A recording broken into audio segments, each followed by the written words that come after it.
can't believe he remembers that. The prince scrawled his name on my dance card a few weeks ago to avoid dancing with some poor Castaran girl who had never gotten in the habit of carrying breath mints. The second the girl's back was turned, he stole a bottle of Vornolmian Red and abandoned me with little more than an insouciant wink. I still have that dance card in my room. If my mother ever found it and realized I failed to use that chance encounter to my advantage, her screaming fit would break all the windows in our rented Marenka townhouse. She could not accept the truth. The story of an insignificant bumpkin and a prince who is second in line for the Ivarian throne will never end well. And I know I don't want to be just another Provençan for a Cardona to conquer, like his ancestors did mine 200 years ago. If I'm nothing but a nameless girl to him now, I must have been right. My name is Anaïs, senor. Despite his intoxicated state, the prince curves his lips in an indolent grin. Now, what makes you think I do not remember who you are, Doña Anaïs, daughter of Don Eduard Obanel, Conde de Masiri? Oh!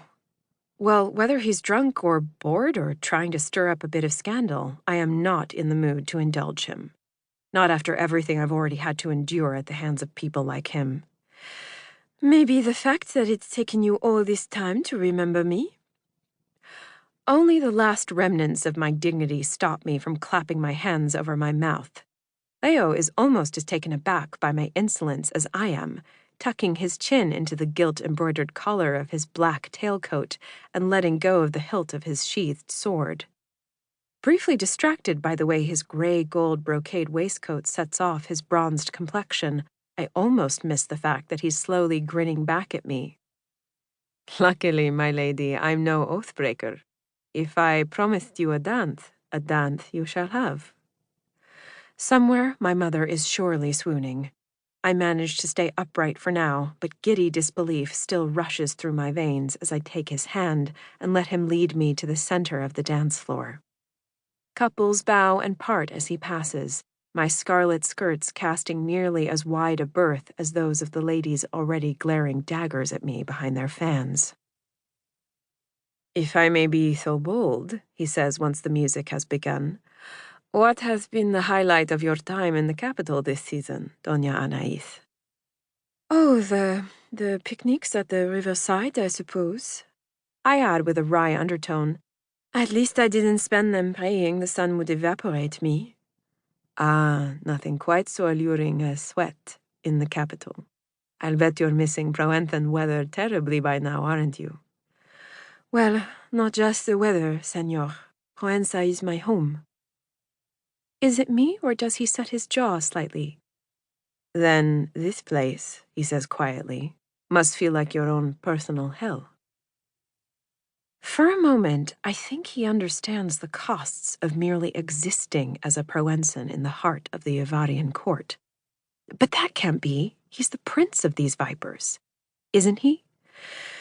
Certainly not. Hell is not nearly as hot. He laughs now, a true laugh. Come outside with me, Doña Anaïs. I think you'll enjoy it. This dance, this proposition, it's simply too overwhelming to be real. An intoxicating fantasy. I feel as drunk on the thrill of his attentions as he is on wine. But his hand feels like my only tether to the world as I spin and twirl like a storm about its eye. And underneath it all, he looks at me as if he doesn't want to stop. To my great confusion, I find myself feeling the same. So, as the last bars of music reverberate off the mosaic tiles of the wall, I let Leo lead me away from the dance floor and out of the ballroom entirely.